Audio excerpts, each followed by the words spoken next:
Well, the data of the present today clearly indicates that the industry is proving itself to be resilient. It is equally clear that in addition to the impact of the Concordia, we face potential obstacles which could seriously threaten the steady growth that we have experienced over the last decade.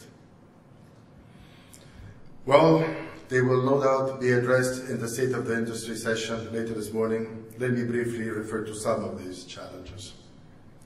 The continuing economic crisis in Europe, particularly but not exclusively in the Eurozone, and the potential effect it might have on consumer decisions when considering their vacation choice. Second, the impact on cruise operations of political upheavals such as those experienced in North Africa and the Middle East. It is true that the uniquely mobile characteristic of the cruise ships has enabled other attractive destinations to be introduced at a short notice, but a constant feeling of uncertainty could be in the long term affecting consumer decisions. The current volatility of fuel costs and the significant increase in the fuel prices as from 2015 as a result of the introduction of international and EU regulations such as sulfur content. But we have many reasons of optimism. Globalization is the single most promising development in the cruise industry.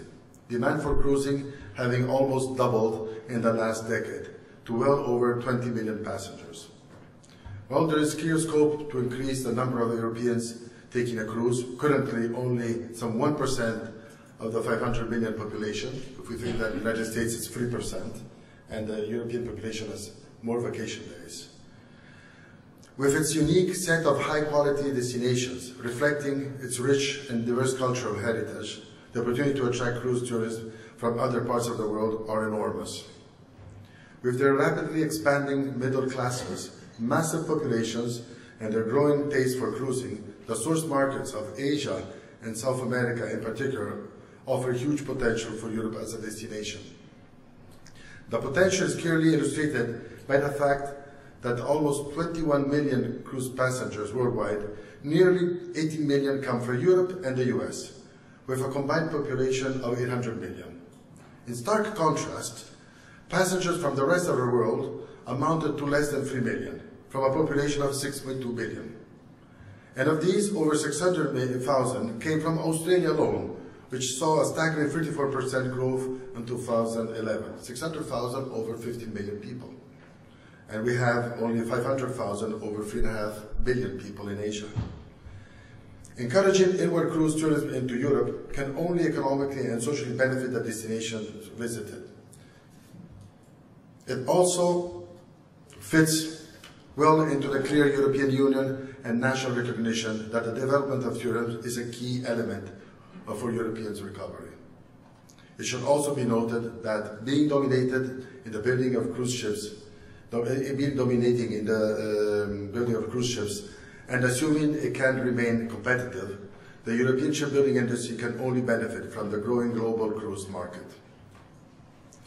We are consequently confident that despite the current challenging environment, there are good underlying reasons to believe that we will come through this period of uncertainty in a strong position.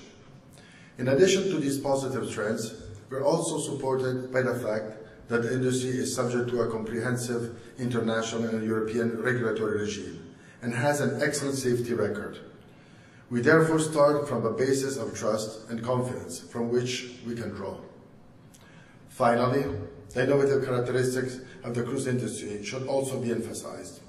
Cruise lines continue to offer the consumer an array of choice for all ages, which guarantee exceptional value for money for every segment of the market. Well, there are therefore good reasons for optimism.